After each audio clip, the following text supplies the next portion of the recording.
Howdy, y'all. Welcome to episode 61 of Unfinished Business. My name is Taylor, joined as always by Tyler, Corey, and Matt. And we had a wild tournament this past weekend. We're going to get into WACO, where it seemed like the entire field was in contention. But really quick, we are going to go over disc golf in our lives. I heard Matt recently played a tournament and I think is excited to tell everybody how he performed. Let's hear about it. Oh, no. I didn't say I was excited about it. I played a tournament on my home course, first ever PDGA event on my home course. So excited. Proceed to shoot round one, shoot +2. I'm like, what a stinker of a round. That's not great on that course, but I'll deal with it. And then shot round 2 +8. And I was like, that first round is not feeling good at all. I used to think that not having distance was the most frustrating thing of all time. But the actual most frustrating thing of all time is having a little more, and you have no idea how to control it. It's buddy. Legit. Like, yep. Okay, I throw in from 100 feet with my chicane. Didn't mean to. Good result. If you I don't missed have to say that out loud. Yeah, you don't have to out yourself like that. Good result. If I miss the line, it goes 40 feet past, right? Yeah. Round 2, same upshot. Your boy misses the line. This time I'm throwing a backhand. Nice and smooth, nice and easy. Just right at the end, I kind of feel it just pop out of my hand. I'm like, just goes 40 feet past the basket. And that's just happening everywhere. And so like the first round, I'm throwing well and I can't putt and I can't throw up shots. The second round, I'm not kidding. 10 out of 18 holes, I had 25 to 35 foot putt and I made every single one. I just couldn't get to the basket. So it's like the worst. I don't know. It's frustrating, but it's fixable if I get that time in the field. But I don't know. It was taking me off. That was about it. It was great. It was beautiful. It was like 60 degrees here, warm. I think it's just a curse of it being your own course. Like you can't like at a tournament like just perform on your own course. It's not destined to be. Knowing what I could do, yeah, that cooked me. But have you ever thought to aim 40 feet short? And then Corey, oops, and then you land. Corey, here's the difference. Last year, I was aiming at the basket and getting to the basket. Yeah. This year, it was 40 feet short. So now I have to range it in. I have to adapt to 40 feet shorter. Yeah. It was just, I don't know. It was still fun. It was still great to be out there. Is this that tournament that was like named after you or something like that? Vaguely, it was called Marsh Madness, but also because it was a swampier. It's a swampier area. But it was cool. Just quick question. It was a lot of fun. Just curious, if you were to miss long or short on an upshot, which way do you miss? Depends on which way the wind's blowing. Everybody. I was gonna say, is there a common theme about do you miss long or do you miss short? Oh, is this like are you trying to or what happens? Like what happens? Oh, I miss short every time. I'm long. More often than not. No, you're not. I was short until this year, and now I'm long every single time. I'm always like 30 deep. I don't know why. It just happens. Well, it depends on the shot. But what I'm trying to do, what I would rather do is short, because a lot of times behind the basket is just chaos. Yeah. I will say, I feel like it is more often that there is trouble behind a basket than in front of a basket. But also, if there's any wind, I think like that kind of changes how you think about it as well. Because if you have an upshot of the basket, theoretically short of the basket also is clear enough, Right. But there's no way on the back end of that. So, but yeah, that was my weekend disc golf. Great to play. Heading out of town tomorrow, so I think I'll play a course in upstate New Jersey, near New York, and that'll be good. We'll see. Yeah, mine's short and sweet. Mine's short and sweet. I am coming out of the busiest time of work for me, so like I have not been able to play a ton, but I am very much looking forward to that ending plus daylight savings time. It's about to be the promised land. We're very close. So I've only played like 3 times the past month. I will say I have entered the phase of my body doesn't know what it's doing throwing a frisbee right now, which is kind of the worst. But also now that I have a tech disc, maybe a good opportunity to like really reinforce better habits than I have currently with my form.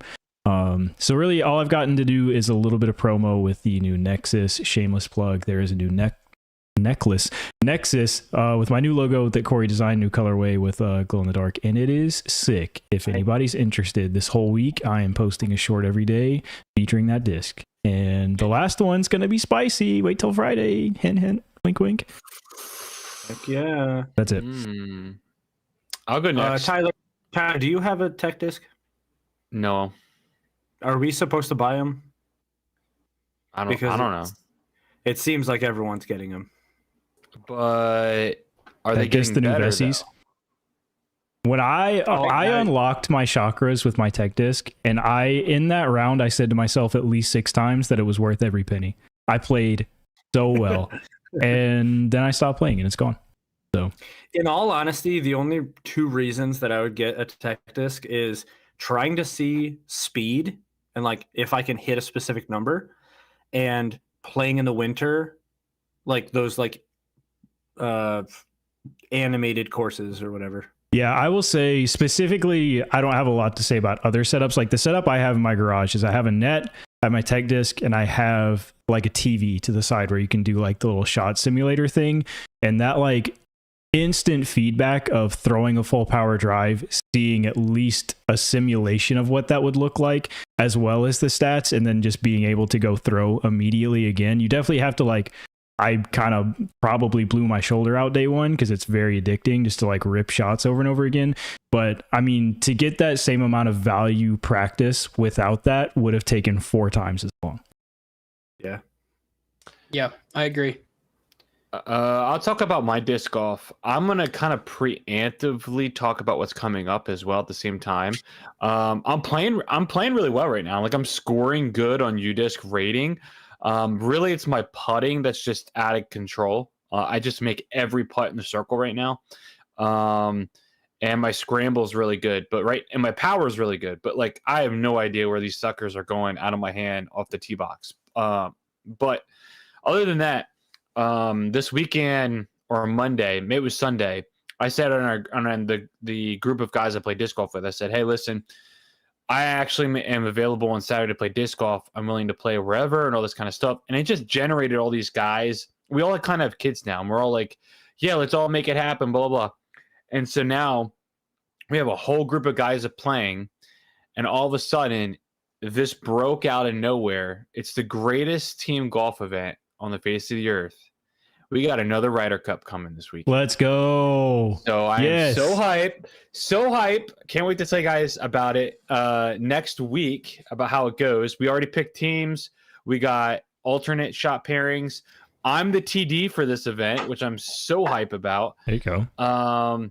And guess what we're playing our Ryder Cup at? The toughest course. Gotta be Iron Hill, right? It's Iron Hill, baby. That's so sick. So it's going to be a dogfight. It's going to be fun.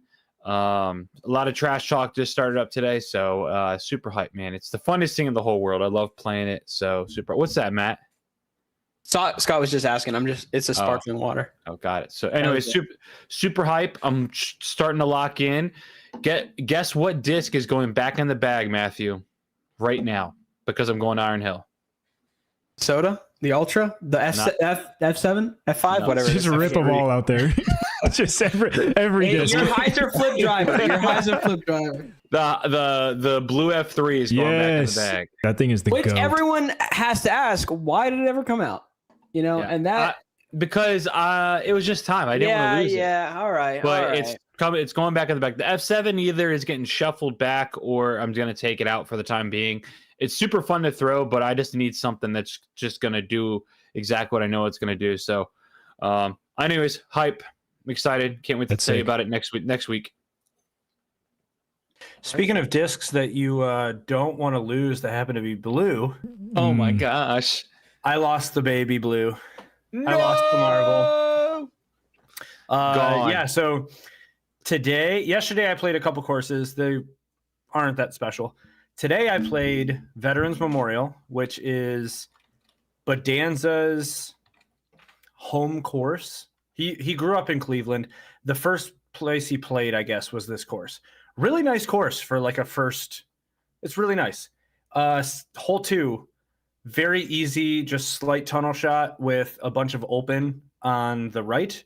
The wind blew it to the right. It's just covered in leaves. I spent at least 45 minutes trying to just rake through all of it. Cannot find it. So I think I am currently going to replace it with one of the blue inner cores, like the premium ones. It's pretty much the same flight Yeah, at Team this point. Intercore, baby. Team Intercore. they're so good. Yeah. it I really also is. have a package from Trash Panda at home that I'm just like counting the days because I'm currently in Cleveland. So Friday or Saturday, I will be able to get home and film opening that because I don't know what it is. I also picked this up from one of the local shops here. It Show is Daddy. a Predator, Ooh, but it is pre-flight? like the OG. Oh Yeah, it just says Yeah. 2. Whoa, That my thing gosh. is so bright red too. Yeah, it's more It's orange very in real vibrant. life. Like if you're outside, it's very orange red, but it's very bright. And I can't believe that this was just on the shelf as like a normal stock disc. That's really because cool. That's insane. Yeah, it's pretty insane. Last thing, I'm finally testing out the Vessies. Finally. I got a lot of really cool shots because there's a river that goes all the way through like this whole area. So I got a lot of cool water, like B-roll shots. And I've been playing in these for the past couple days, and they're good. Yeah. I have my my things that I don't like about them, but I also really like that they are waterproof. If you get mud all over them, you just literally walk in a puddle and then done. Right. So, yeah. Is it open- Reporters is it- are asking, will you play with Mac this weekend? Yes, I'm playing Sunday, and I kind of have the mentality of rain or shine because it's supposed to rain. There you go. But I'm hoping it doesn't, and then we get to play. Great chance to use those waterproof Vessies. Hey. Is it going to be a shoe that you wear kind of regularly or just maybe when it's wet? That's actually okay. So I had 2 questions that I was going to throw out for all of us to discuss. Okay. One, your disc golf shoes, are they your daily drivers, or do you switch into them for disc golf? Switch into them for disc golf. Like I just have disc golf shoes. Yeah, same. Okay. Yeah. Because I was wearing these all day, like just standard. These It are my doesn't help shoes that now. my disc golf shoes are a very ugly shade of lime green that I got because they were cheap. And they were my Hey, disc man, golf shoes. I've seen way worse. I see people walking around in those weird like Nike Croc looking foam Yeah. things. So it could be worse. I like high tops because it stops me from rolling my ankles, which I do quite easily. So See that's okay. That's weird. Maybe I have weird ankles. I hate anything above my ankle. So let me just say real quick, I've played in Hoka's for the last 3 out of 4 rounds, and 2 of those rounds I rolled my ankle. So see, my ankles start to hurt more if I have mid or high top shoes. And I don't know why. It's always been like that. Even when I was like heavy into skateboarding. So like hockey skates, you wearing hockey skates, you have the same issue? No. And I think it's because I'm strapped in so much that like my ankle can't move. Yeah. But if it's weird. It's something to do with like mid top, like if there's padding where my ankle is, but enough for it to like move around, my ankles start to hurt, and I don't know why. Interesting. And then my other question, because these specifically, Vessies are basically just a giant sock. How tight do you like your shoes? Pretty tight. Pretty. These things feel like someone is gripping onto my foot. I'd be down. I don't like it. So I'm grip me up, uncomfortable. baby. I do not like it. It's weird. I think I need a little bit looser of like a fit. But Yeah, I am kind of the same way in that I do not like high tops for the most part, but I have switched to like my shoes are similar to that where like they have the sock-ish upper. Specifically that I'm like south enough in the world now that the soil is just sand, and if I do not have like something higher on my ankle, then my shoes are just sand. What shoe are you wearing? Nike before or now? I right now have the Pegasus Trails that I use for disc golf. So are they super like does the sock make it super tight? No, or it just is like a second very, sock? it kind of like exists, but it doesn't really touch me that much, if that makes sense. Okay, I feel like I would prefer that as opposed to these are like literally just squeezing your foot. Get that compression going. Yeah, but it's also week 1, so I don't know if that's gonna Break in a change. little bit. Man. Yeah, they Yeah. might stretch out a little bit. Yeah. Those also looked like at least a little, if not significantly higher than the Nikes that I have too. The little like sock part of the Vessi, I think it would come up higher, but I don't know. They have like stitching right here, and this is actually higher than my real sock.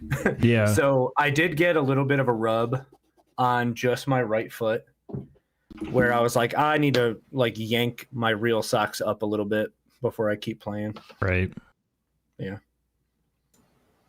Well, there's our week in disc golf. We are going to go ahead and get into everyone else's week in disc golf, which was WACO. WACO occurred, was a pretty insane tournament. I think there's a lot of good talking points on WACO. Adam Hammis took it down with a one-stroke lead over Simon Lizotte.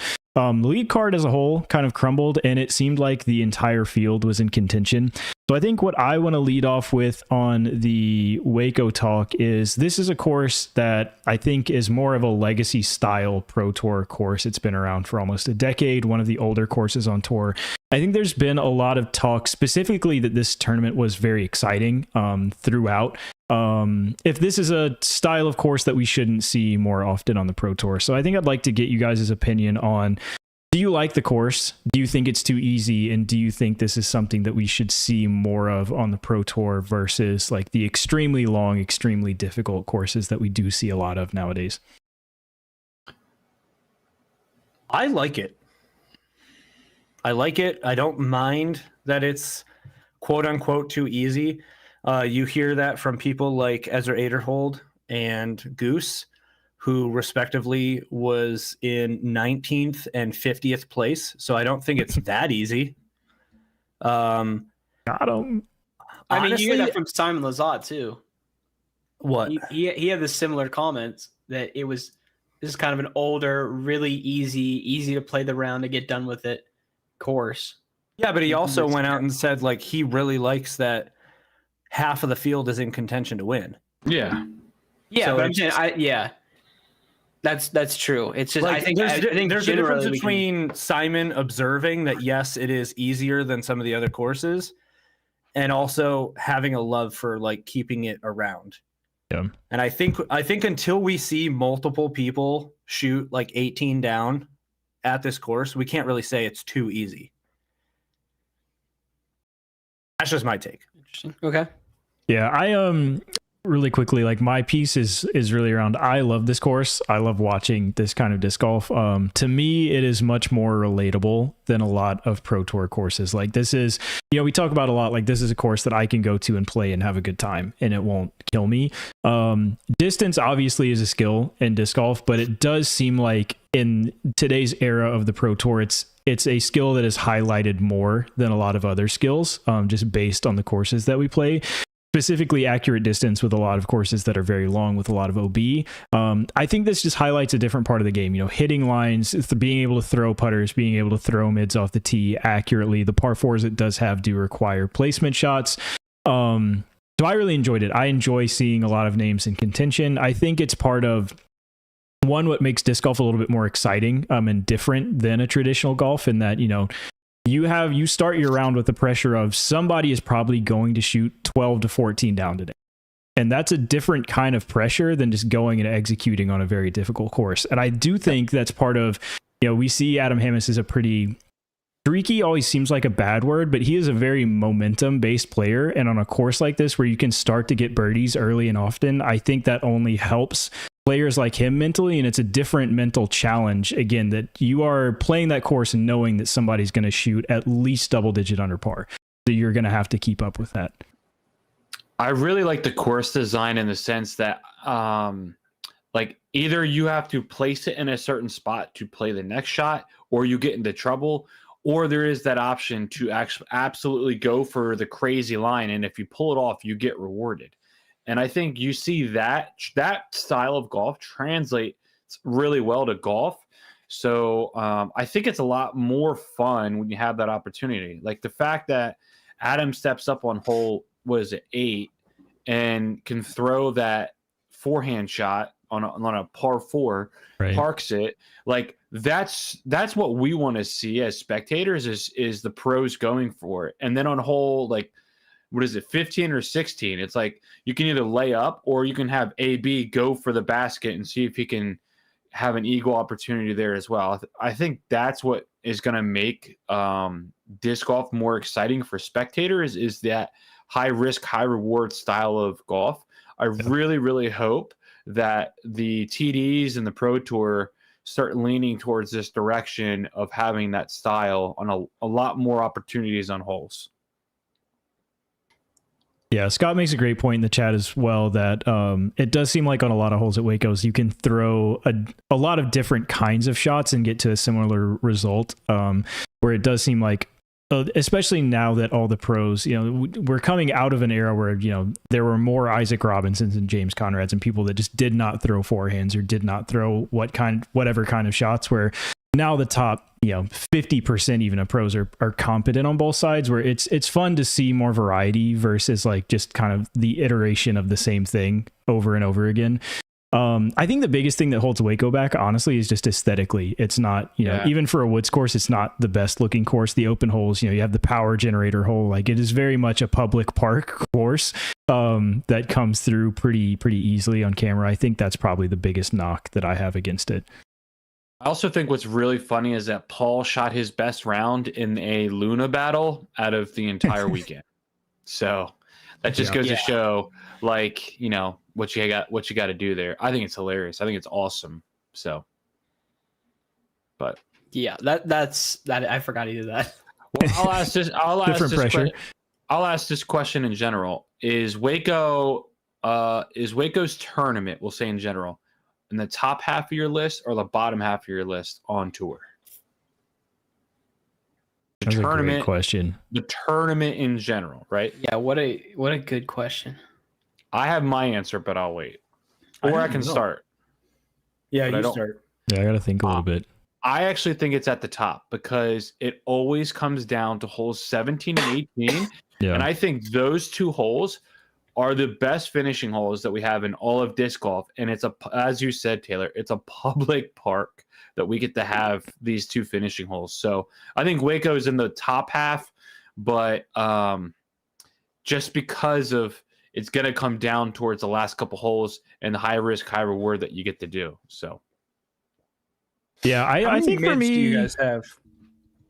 I have 3 right now. 4.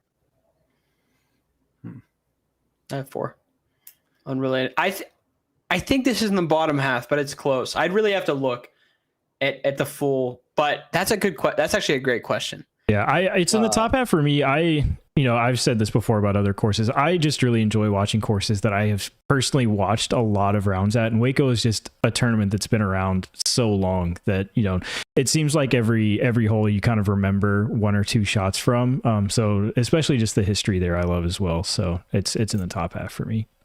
Corey? Honestly, it might be just dead middle. Right in the middle.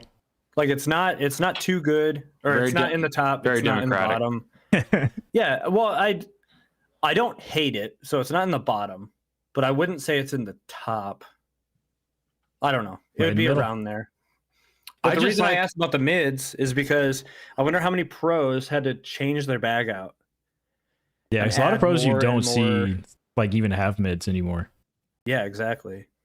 Yuli doesn't have. What makes it doesn't have mids, fun is that there is like 3 and 4 people that could possibly win it towards the second 9, which is what I'm gonna reference golf here, but like the Masters is so great, I'm obviously because it's so aesthetically pleasing, but also the last 9 holes on the last day at the Masters, like anything can happen because those holes are so high risk, high reward. And I think that's just what makes it so exciting. Unfortunately, WACO isn't the most beautiful course in early March, mid-March. Right. So, anyways, yeah.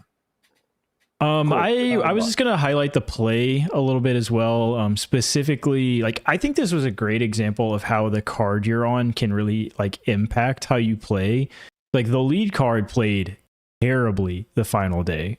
Specifically, big shout out, 2/3 of my picks for the week, Paul and Calvin, just decided like, hey, back 9 last round. Who really cares, man? Let's just throw straight into a tree. Who cares anymore? They both just absolutely fell apart. Right into a tree. It was pretty tragic, but there are also a lot of great scores out there. Simon really made a charge. It was great to see Barsby throwing in some classic like 100-foot spinners. That was a good time. Anything that you guys want to point out about the actual play from the MPO that we watched? I'm just gonna say it because I feel like I have to. I mean, I told you so about Calvin, dude. You just cannot close it, man. So bad. It's so bad. If you're watching this and you're not in our Discord, which you should be in our Discord, I will keep plugging that the whole entire time. I put a poll up is before the round on Sunday, does Calvin win or does the field win? And the usuals chose Calvin because they're hopeful. I get it. But I mean, yeah, it's hard. It's hard to think that when you have those players at the top of the list, Calvin, I don't know what it is. Calvin doesn't have the clutch gene. And I'm saying that now, and he'll win this week and the next tournament. Watch. It's bound to happen. But he does not have the clutch gene. And what's crazy, this is the crazy thing to me, is that Paul McBeth screwed up hole 15, which is the placement, and then there's those bars in the middle that is OB. And then, that hole is pretty self-explanatory. It's not that difficult. And he screwed it up so bad. Yeah, we also we had a pretty significant Paul discussion in our Discord as well. I am a Paul truther and believer until I die, but we were talking about, we wonder why, Paul has struggled to come back, because he can play well, and he's shown that he can play well. And I think my biggest thing is you just see Paul make a handful of mistakes that you cannot make in a tournament. And this tournament was a little different in that round 1 and 2, those did not happen. In my brain, I was like, Paul is so back. This is the Paul tournament. And then you get to the back 9 and he's back to just inexplicable, just the wrong disc, just shanking shots, missing 15 footers. There's just these lapses that occur in a tournament where you're you see Paul do this. It's I cannot believe this was once this is the GOAT that is missing a 15 footer down the stretch in the clutch right now. It's just so the opposite of what Paul is. And it I could shed a tear. It's so sad. It was sad. I actually wanted him to win, to be honest, deep down inside. I mean, but it's just the final group screwed up so many of those holes down the stretch. It was nobody wanted to win it. So I think that's what's making disc golf so exciting. I think people are actually nervous now down the stretch, which is really fun to watch because it makes them feel human, they're closer to us. But it was a fun watch. I mean, you can't say much more than that. We want to address the thing that Tyler was just raving about. I was gonna say it was not. And add the Simon drama to it as well. Yeah, go ahead. Draw another side. Yeah, go for it. Or Taylor or whoever, draw it up. So Adam Hammes goes OB on, is it 18? 18, yeah, day 2. It looks OB from the pictures. His card calls him in.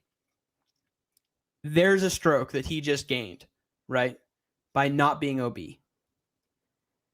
Simon Lizotte. Hold on, let's just pause right there for that. At least one stroke, in my opinion. At least, yeah. Because he would have to go back across the water. He would have to throw an upshot and then have to make a putt. Yeah. True. So, there's a lot there for that play. So, anyways, keep going. Yeah, let's double it up here. Simon Lizotte, who was tied with the lead at one point, is playing, I think it's, what's the one you were just talking about that McBeth screwed up? I always 15. 15. Yeah. So Simon Lizotte, 15 has the large square. 16 is the one where they could throw a 600-foot shot and park it. Yep. Simon Lizotte on 15 throws it over the fence. Okay. His card walks up and says, okay, you went OB. You got to throw a shot here. Simon throws a shot, walks further up the fairway. His disc is in bounds. However, he did not say, I threw a provisional. Which is his fault. When it was OB, which is his fault. It is his fault. And so he gets a stroke penalty for an extra practice throw. Yep. So either one of those calls goes a different way. Simon's smart enough to say, I'm throwing a provisional here. Adam Hammonds doesn't go OB. We're looking at a different winner, probably, right? There's no way to say how that's going to affect momentum. But when you double up those two tough little situations there, Yeah.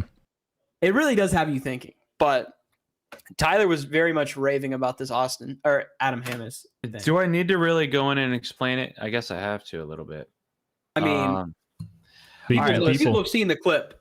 All right. So again, I if you're not in our Discord, you got to get in there so you can see the conversations we're having, because then I feel like I got to rehash it out here for you guys who, listen on here, what the case may be. I am passionate with when it comes to integrity and calling penalties or anything that's looks a little fishy. Now, I don't think anyone has a good view of this. I went and watched Jomez. I tried to find another picture, couldn't find anything showing, in my opinion, that it was inbounds.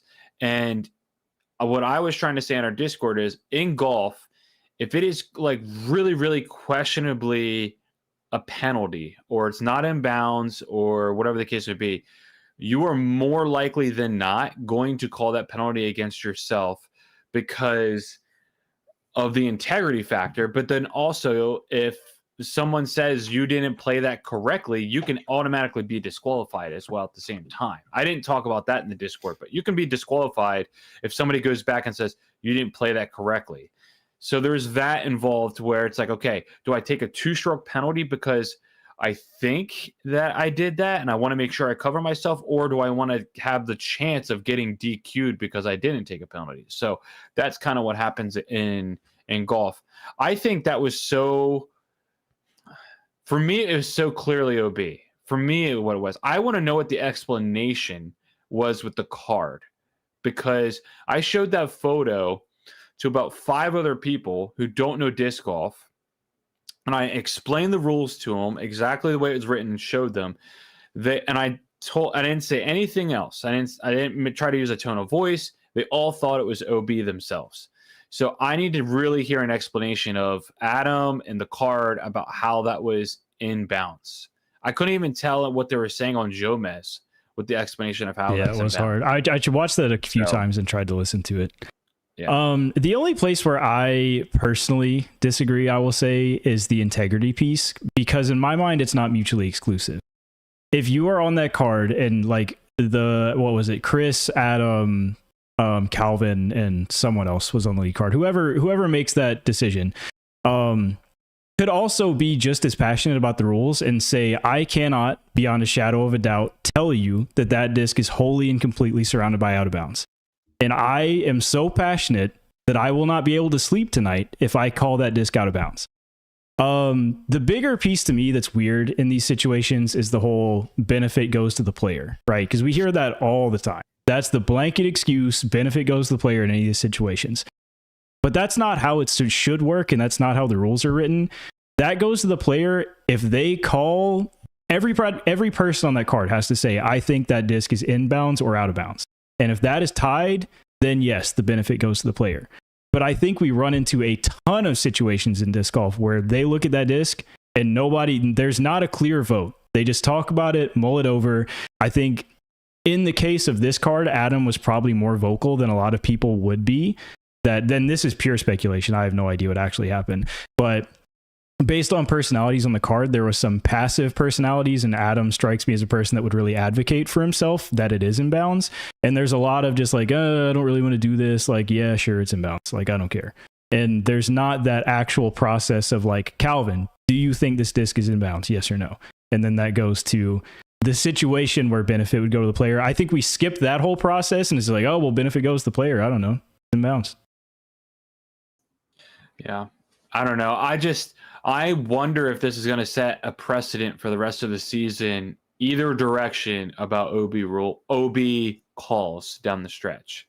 Yeah. Like, are people going to start getting more OB calls, like where it's inbounds, or is the Pro Tour going to do something to make sure that something is more definitive down the stretch? So And again, it is hard because we have like the one angle or whatever. It's hard to say like what it looked like if you are there in person looking at every angle.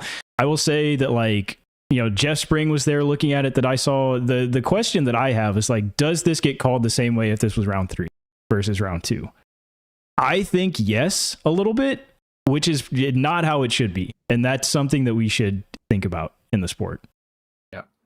Well, I think more eyes would be on it. So it would be easier for everyone to make a judgment as opposed to just 4 people. Yeah.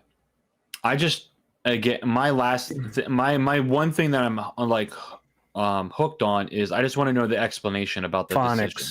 Decision. Works for Matt. And I just want to know the explanation of how they come up with how it was imbalanced. Yeah, the only thing that I could make out, like I watched Joe Gomez a few times, and you can hear Chris say, like, I would hate to call you out, and then it cut.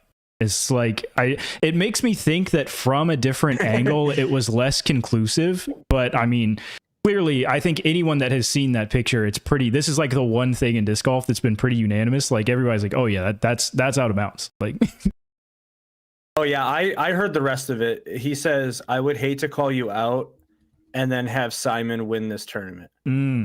I think that is it. Yep. There's the conspiracy. Yeah, but I mean, it all goes back to Simon in the end that he should know the rules and should have set provisional and should have double checked his score. Like, why didn't he walk up? But listen, the spotter gave a flag and they all just believed it. It comes down to I think. Yeah, but where was the spotter? Farther up than they were. Yeah, I don't know. Yeah, I mean, far enough that they assumed they were correct and they didn't realize they sneaked. From my understanding, it like hit out of bounds and then like snuck back in. Yeah, you do see that at that fence. That disc can come under it, like if you get the right angle on a skip. Yeah, if you're in the wrong, if there's a slight slope there, I think it's pretty easy to not see that, or the grass is slightly higher there. But yeah, I mean, that's like the amount of times I've been in a tournament, someone's like, I don't know, what do I do? And I'm like, you ever heard of throwing a provisional? And they're like, oh, I have that. And I'm like, what do you think it's for? Oh, I have that. Oh, I can do that. You know, one guy wanted to run 400 feet to buy the basket to see if it stayed OB the whole time. And he would have to throw back from where we were at. I was like, just throw a provisional upshot. And then you'll Would it find be a out good video if like on every tee shot, I just said provisional and threw again, just in a tournament, the entire tournament. Dude, do an hour-long video of a 9-hole course. Oh, no, it might be out of bounds. I'm going to throw a provisional here. Or, you know that, what's that hole that you always throw where it's like super open and then 7, it goes to the 8. left? 7 or 8. Yeah. Okay. I thought you were just yelling at me. If you threw it and you could see it from the tee pad, it's just wide open and you're just like... Yeah, you know, it's questionable. I'm going to throw a provisional here. Yeah. Any other thoughts on WACO from anybody? Shout out Adam Hammis. Been a couple years.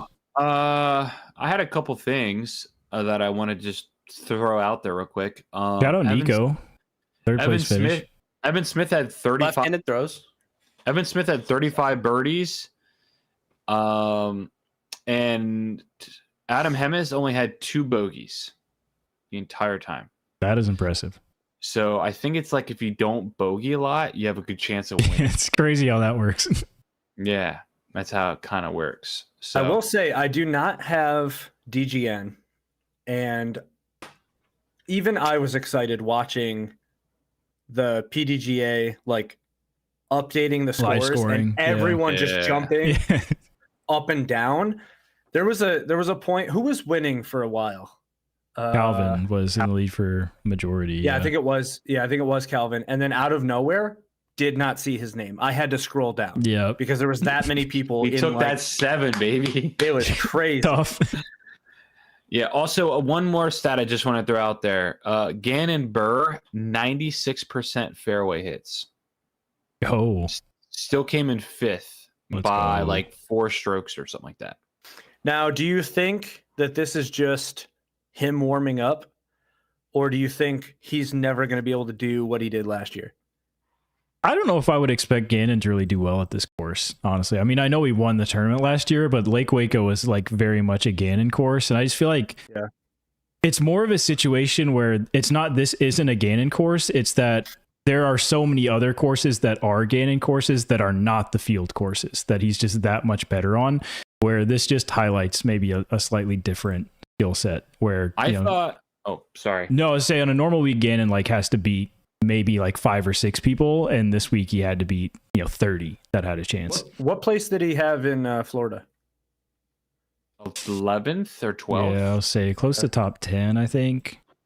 I thought Gannon Around would have there. played better because he's got a good forehand. I feel like if you have a good forehand, you can kind of manipulate that around here. But He also loves ripping on Annie.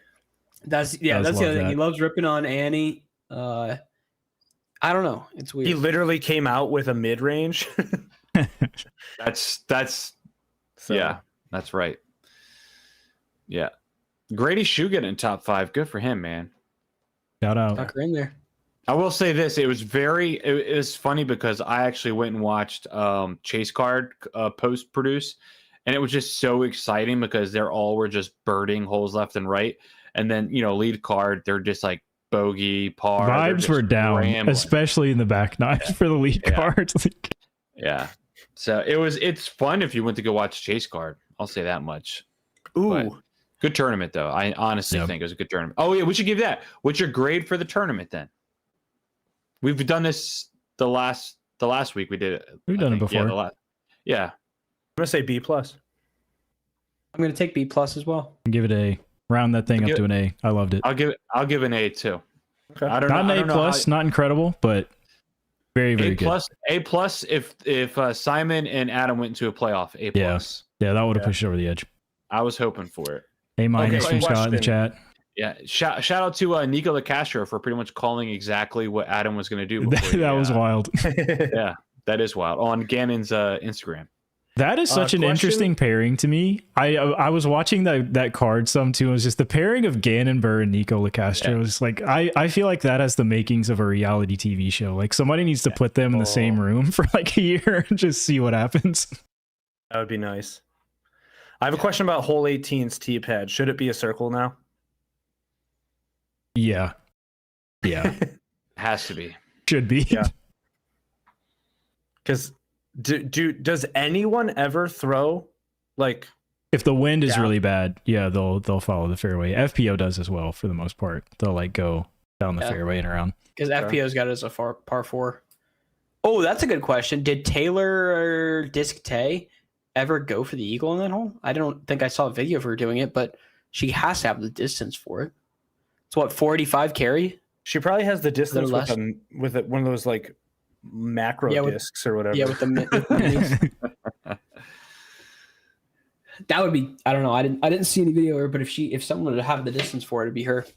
But that's unrelated. Yeah. Well, there's Waco. I loved Waco. Sounds like we got some high grades. This is one of the few weeks this year that we do have back to back. So we have our first DGPT Plus event coming up this weekend, the Open at Austin, featuring 2 courses this year. I'm very excited about. I've heard very good things about Sprinkle Valley, which is the course that was U.S. Women's last year. Is now has an MPO layout as well that they're playing.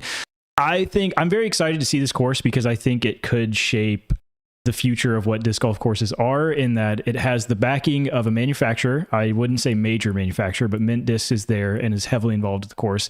Has a brewery on site, has some amenities. I think that this could be something that a lot of places model after. That being said, I would rather do more recap than preview. We're going to get right into our picks because, one, I don't really know anything about Sprinkle Valley, and I'm just excited to see the tournament. Picks recap from last week. Corey got Adam Hammis as the winner, picks up 3 points there. Matt got the dark horse with Paul Ulibarri, and that is the only scoring we had. I think all year this will be the most difficult tournament that we will have to predict, like a podium for. This one coming up? No, Waco, just because there are so many people that could have made a run at the podium. Again, I have to saltily say, like, Paul and Calvin and Kyle was in contention for a little bit, but like Paul and Calvin should have been in the podium and just decided not to be because they hate me. That'll leave. Hold on, I want to say, I wonder if that's going to be the lowest world ranking average podium, like by far all season. I would assume so, but that would be fun to keep track of. Yeah, I'll do my best. I'll try. That'll leave the order or the scoring total. Corey, Tyler, and Matt all now have 3 points, and I have 1 point. So the order will be loser. I kept the order intact for the last week for the tie at 3 points. So it will be me, Corey, Matt, and Tyler as the order. I have the first pick. He hasn't been playing that great, but you can't doubt the man. I'm going to pick Gannon. I just think Elite Plus. that is true. He does very well at 4-round events, and every tournament that Gannon doesn't win, I feel like has to mathematically improve the odds that he will win the next tournament. I think he he's is actually inevitable. 100% in Elite Plus events. Did he go undefeated last year? Did we in all of the four he did it. events? He did a pretty grand sure he slam did. last That's year. wild. Yeah. I'm gonna go with Cor- Simon Lizotte. Oh wow. I think he's got the momentum right now. Simon's hot. Yeah, He is he's taking having his a lot game of serious fun. this year. At least if we are to believe the vlogs, he's taking things a little bit more seriously. Yeah. And he looks good too. He looks Yeah. like, slender-ish, and he doesn't look sluggish. Yeah, he is looking good out there. Looks good, man. Hey, I got to root for Simon to do well to keep us old guys out on the course. Yeah. I will take. Feels bad, but he just keeps playing courses that. Give me Ezra Robinson. For some reason, I think wooded, technical, and I think both Robinson brothers. Not a bad thing to think. Which, I mean, that's what they grew up playing. But Yeah. where was Isaac? So I'm doing the double psychology. Though, is it the double reverse or just reverse psychology? I don't know. I'm picking Calvin. Oh, I said Calvin doesn't have a clutch gene, and usually when I do that, he wins. that is true. So I set myself up for success. If he wins this week, I'm just forever goated in that area, I guess. All right. So Calvin, and then I get to do another one. I really want to do AB, but I don't know. He's so hot and cold. I picked him last week because I was like, I'm believing in it. I'm just gonna do it. It's always so hard for me to pick AB. I feel like that's Matt's boy though. That is my boy most of the time. Where did he even finish in this tournament? 11th. Dropped. His putting was phenomenal though in the last round. He made some bangers. Yeah. I think I'll just go Paul Macbeth. I'll believe in the cards. Tyler taking 2 of my picks from last week, so in this week didn't do me well. Maybe they'll treat you a little better. Maybe, yeah. Hopefully so. Where did this guy finish? Oh, I'm gonna do something here. Give me. This is a little surprising. Give me Chris Dickerson. I like that. I do a quick little mini shout out. Shout out Nathan Absolutely. Queen. Yeah. Yeah, It played well. It was cool. It was cool to see him up there. I'm a big Nathan fan. I like him. Yeah. I'm also gonna do a shout out. Shout out this fist for punching Matt in the face because what the heck, dude? What the heck? I knew You it was literally said, I really like both Robinson brothers. So I was like, okay, he's gonna take Isaac. Yeah, I really like both Robinson brothers, but Isaac is just popping stinker after stinker. Isaac before like halfway through the year is not pickable in my mind. I don't know what it is, but he just does not care. Isaac Robinson. Jot that. Oh, He's pickable. wow. Guess who's gonna win? Wow. Isaac Robinson. Does anybody think that Nicholas has a chance to repeat? What does Sprinkle Valley even look like? I think he does. It's shorter. It's like It's a wild course. take Waco, make it a little longer for a good chunk of the holes. Technical par fours through the woods with like the only thing is there's a lot of sliding that happens with like the mulch stuff they use. It seems like every pro saying like, "Oh, I landed in the perfect spot, and then slid 40 feet into the woods." Yo, You shout guys- out Paul Yuleberry with a 1032 rating. Shout out, man. That's wild. Speaking of ratings and old people that I was just talking about, did you guys know I meant to bring this up last week? Is it 980 or 990? I think it's 990. There have been 3 FPO players all time that have ever reached 990. It's Kristen Tatar when she got over 1,000, obviously still there today. Paige Pierce when she was making her push to 1,000, and with the most recent ratings update, Owen Scoggins is Really? the third woman Yes, ever let's to hit go. 990. Wow. That is wild to me. Good Shout for out her. Owen. I'm gonna throw my picks away, but I do believe in these. I'm gonna pick Goose. Just this seems like a tournament that Goose could win. Yes, I've seen him putt. It's not good. And then I'm also gonna pick a guy that his game came together at the end of WACO and he's looking nice. I'm gonna pick Kevin Jones. Okay. I want to believe in that Okay. so bad. Yeah, I need a good KJ run, man. I need a KJ at least final card on the last day. Yeah, I would like to watch Kevin Jones play disc golf at some point soon. Yeah, yeah, exactly. Let me see him throw a destroyer. That'd be cool. Mhm. You know who else needs to be on final card so that we could watch him dance after he throws? Matty O. Yeah. Hmm. Is that your pick? This is Yeah. Okay. I just wanted to make sure. I didn't know if that was a statement or if that was your pick. I don't think I would just randomly throw that out there. good night. This is always so tough. I mean, it's crazy that he's not here already. You know, it really is. Give me Ricky Wysocki. Wow, he That won't is- be that no one is pick. That is pretty criminal that he's still here. I'm not gonna Honestly, lie. if Matt didn't take him, I wasn't gonna take him. Just leave him just off the leave him board. off. Yeah. I'm pretty the sure heck, Matt? we didn't have Gannon on at least one of the picks. That's No probably way. happened before. Yeah. Did he not? I was looking at last year's leaderboard and just didn't. Did Ricky not play this event last year? Also, I mean, Ricky did not play that well at WACO. I don't know. I don't know. Looking. There is one guy still out there that I'm shocked too. There's multiple Hmm. guys that we've left off, which I think is awesome. Colton Montgomery. Yeah, that guy. Yes. Paige Pierce. I'm gonna go. I think this guy was going at it with Niklas last year, and so I'm gonna pick him just for that. They were fighting? Yeah, literally rolling Watch around. out. Watch out. I'll go Kyle Klein. I Okay. want to say AB because he's up there. I also want to say Eagle because I want to see Eagle play well, but I gotta Okay. go with Kyle Klein. I think he plays well in that tight wooded Yeah. style golf, but I'm sure that'll come back to bite me. But it's all good. So now we gotta go dark horse right off the rip. Can I say Kale LaVisca? Surely- actually, where's he? That's actually a goated one. If it is, that is a pretty goated. Is he outside the top 40? Gotta be right. I'm pulling it up. I don't have it pulled up. I'm just I going don't off. even see him. What? I got He's it. 10. He's 1033 rated. I don't even know if he's on the list. He's not on the list. I don't see He's him on the ranked- list at all. He's ranked number 2 in World Masters. How is Brody Smith on the list and Caleb? Is it because he plays Masters as well? Do you lose your like MPO ranking? I don't know. I don't know. I say it's fine if you want to pick. All right, Yeah, I say it's fine. Yeah. put it down. as long Put as it he's down. playing the tournament. It. Yeah. Oh, I mean, He is. even if he's not, you signed can up. still pick him. And he's That's true. I'll take We that. don't mind. We've had that happen before.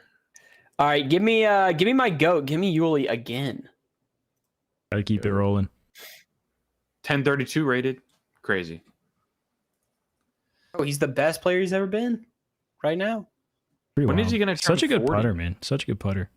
That's what, bro. He used to probably throw better than he does nowadays, but he was such a terrible putter, and now He's gonna a good win putter. so many majors in the Masters division. Yeah, Dude, he has a lot of competition though. Germ's gonna be there. Yuli's gonna be there. Nate Sexton's gonna be there. The guy from Colorado that is just a monster is gonna be Sexton doesn't even care anymore. Yuli is 37. Yeah, Sexton. What is Sexton's hurt right now? Right? He's got an he's got- injury. He's got a sugar mama, man. True. Speaking of injury news, James Proctor partial UCL tear. No. Yeah. there. Oh, unfortunate. He said 8 6 to 8 weeks. Yeah. But he's been playing Wow. left-handed tournaments, so that's gonna be cool So for what, his like rating. 700 rated? Yes. Yeah, 750 rated. Right now, That's even so Did sick. he hurt it on throwing backhand or forehand though? I don't know. I would assume for backhand because Maybe a little both, but yeah. Wow. Dude, But- at this point in time, I would beat James Proctor's lefty. So just There it I could is. say in this point in time, I Put would that beat down. James Proctor. I wouldn't be too confident. You never No, know. no. He My was last making some 8 putts, man. ratings He was would making say some that- putts. Would say Did that. you guys see Yeah. Hammes throwing lefty forehand? Yeah, Yeah, and it was actually not bad. Holy. he's ambidextrous, dude. He's a freak. That's wild. Yeah. Who else is Nico's going? lefty backhands in the turn. It's Corey's Yeah. dark horse pick. Nico's lefty true. backhand was freaking good. It was was. wild. It was Wow. Give me Uncle Bobby B. Robert Burge. Uncle Bobby B. Robert Burge. I Yo, planted. yo. I didn't shout this out because I've known my dark horse pick all along. Shout out Jake Mon for tying the course score for Paul's 18 down. I'm Yeah, picking Jake Mon. that's That round sick. is insane. Was I Went think dummy 7 mode. down for the tournament and then went 15 down to the final round. That's pretty insane. Man, that's so funny. Noah Mindsma 1023 rated now. Shout out. He dropped below 1,000 for a while. I'm gonna come up now. Quick little picks recap. That leaves me with a team of Gannon, Goose, Kevin Jones, and Jake Bond. I really sold myself, I think, outside of Gannon, but we'll see what happens. Corey's got Simon, Isaac Robinson, Matteo, and Robert Burridge. Matt has got Ezra Robinson, Chris Dickerson, Ricky Wysocki as a third pick, which is criminal, and Paul Ulibari as his dark horse. Tyler's got Calvin Paul, Kyle Klein, my exact picks from last week. We'll see how that goes. And Kayla Visca as his dark horse. As always, we're going to wrap up the podcast with a little bit of trivia, a little bit of a game. Tyler pointed this out earlier, and I love this. I think one of the reasons that make me and so many others love WACO so much is the combination of its finishing holes, 17 and 18, which are two of the 4 hardest holes on the course. So I put together a list with courtesy of Statmando having all this data of courses where both 17 and 18 averaged over par last year. And so we are collectively as a group going to try to guess these. There are a total of 12 courses where that was the case, much like the Beast this year, where 17 and 18 averaged over par for the MPO field, where that was the case last year on tour.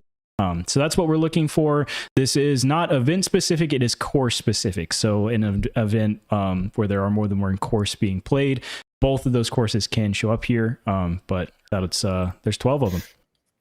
I would expect, there's only a couple on here that you guys may not get as like European courses that I also don't know the names of, but everything else I think is pretty gettable. So are you saying Elite Series courses? Yeah, they were on the Pro Tour last year. Yep. Will be including majors or no? Yes. Oh man. All right. I'm going through all of the.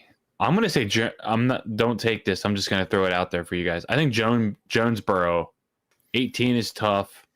I don't remember what 17 is for them, but I know 18 is tough. Does it have to be both? Yeah, it's combined. Yeah, so it's both 17 and 18, both averaged over par, and no negative points or anything. Just getting some trivia working. I think Jonesboro's on the list. Hey, no negatives or something. Throw it out there. Is it on the list, Taylor? It is not. No Jonesboro. Wow. Wow. I might be tripping. Could Maple Hill be that? I'm trying to remember 17 and 18. I feel like it but has all to because of the hazard. That oh yeah, is Maple Hill on the list? Maple Hill's not on the list. Wow. I do believe 18 is. So I was going to say it fell off for 17 not being over par, but Yeah, 18 does average over par. Dude, I just remember last year of no one playing good until the final 9, and then James Proctor playing well in the final 9, and so Yeah. it just messes me up. How many courses? 12 total. Well, Yeah, No, so I mean, not how a many ton. courses? Oh, did you tell us the number of how many courses are over par or no? So there's 12 courses that are over par. hey guys, Scott has a question. Scott has a question. And I was thought you gonna- were saying. Never mind. Whatever. I'm gonna go Ivy Hill. Ivy Hill is on the list. Nice, Corey. Nice one. Can we double it up? Can we go New London? New London is also Yeah. on the list. Both the world's courses, which is nice for both world's courses to be tough down the stretch. Don't get me started on Worlds. Can we throw at USDGC Winthrop? Winthrop is also on the list. Dang. Okay. Not Love for the MVP, majors. though. Are you saying we're keeping European courses in this list? We'll just have to take a wild Yeah, guess. there's two of them. Two of the 12 are European courses. Hmm. How about no, never mind. That's not it. Oh, Northwoods Black? Surprisingly, not on the list. I want to see. Okay, that's interesting.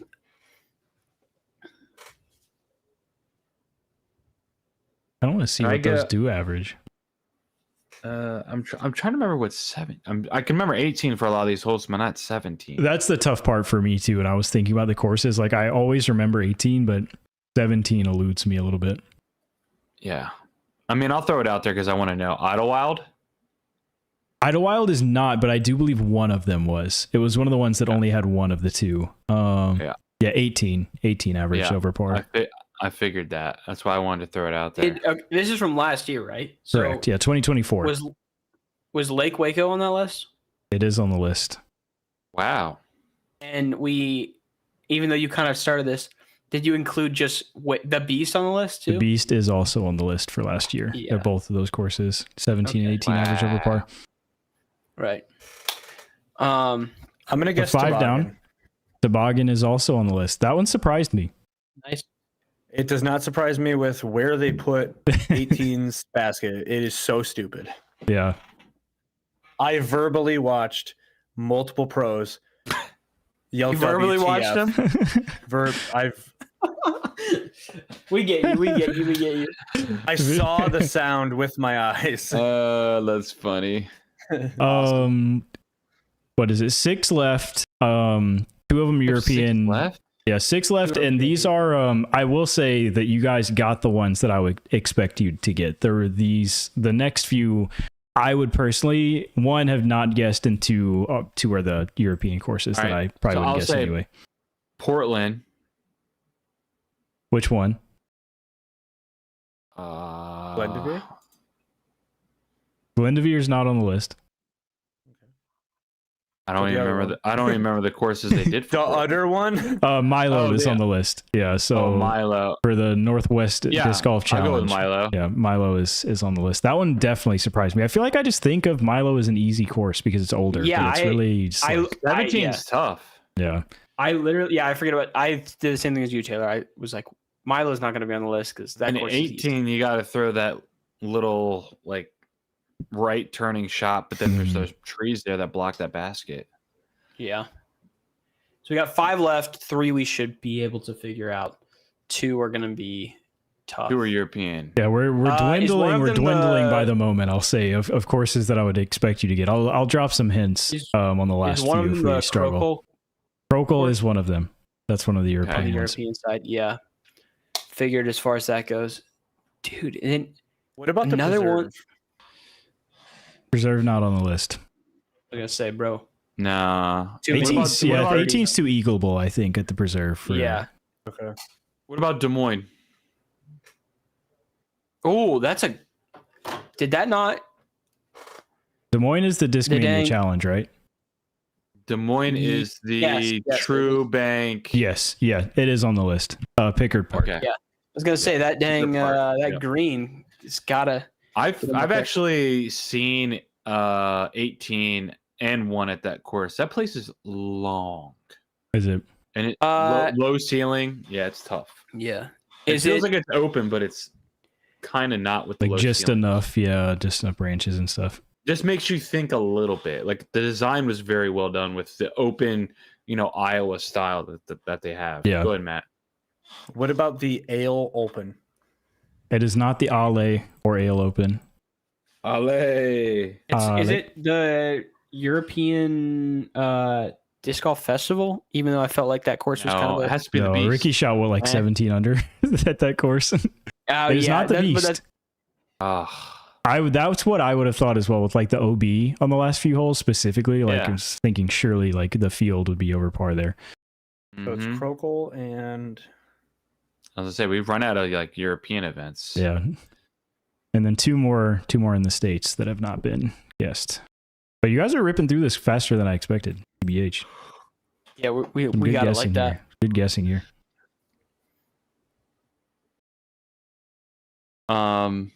Dynamic Disc Open? DDO? Not on the list. Let me see. Huh. I have a feeling that was one where it was one of them. I'm trying to think of. Yeah, Courses 17. with 17 OB. was over par for DDO, but not 18. Mm-hmm. Oh, 18 was kind of not difficult. I Yeah, it was remember kind that of soft. Yeah, this last Yeah. year. now. I remember that now. They changed it from what it Mhm. was, the old style. The old style was tough for Worlds. Yeah. Tougher. Oh, man. What about So we have- Music Open? Music City Open surprisingly did have one. Let me double check. It was 17 or 18, but I could not tell you what those courses are called. 18 did average over par. That's another one where I feel like you just hear Music City Open so easy from all the pros that I just did not expect to really see it at all. But 18 was. I'm missing a European course. The European course was in Sweden, if that helps you at all.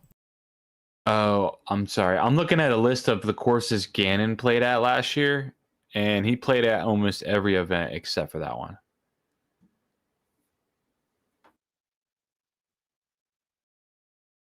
Maybe I should have looked at Macbeth's. Matt, you're gonna get extra you're gonna- European course in there. you're gonna have to get the European course, Matt. I don't I got, know. Yeah, I got one hint for the remaining three. The one was in Sweden. One of these courses we have already played this year, and one of these courses is holding a Oh. major this year. Why are we so Okay. stupid? So Olympus. Olympus is on the list. Also, one that very much surprised me. I did not yeah, think I was not 18 was thinking- over par. Yeah, me neither. I had the exact same thought. 17 I knew was, but not 18. Yeah, I feel like that is. I don't know. That definitely surprised me. I can actually pull up the actual And then- stats. Shout out to Statmando. If I can Statty. use my brain. Where did it go? Oh, it's because they have it listed as the Supreme Flight Open. 17 was 0.29 over par, and then 18 was 0.12 over par. So okay, thin barely over. margins, which to be fair, most of these are, right? If Yeah. I'm trying to think. Yeah, the closest being at 0.04 over par that's on the list, and then the most over par that any one hole was 18 at New London, which was 0.86 over par out of the 17s and 18s. So not total holes, but of those two. Yeah.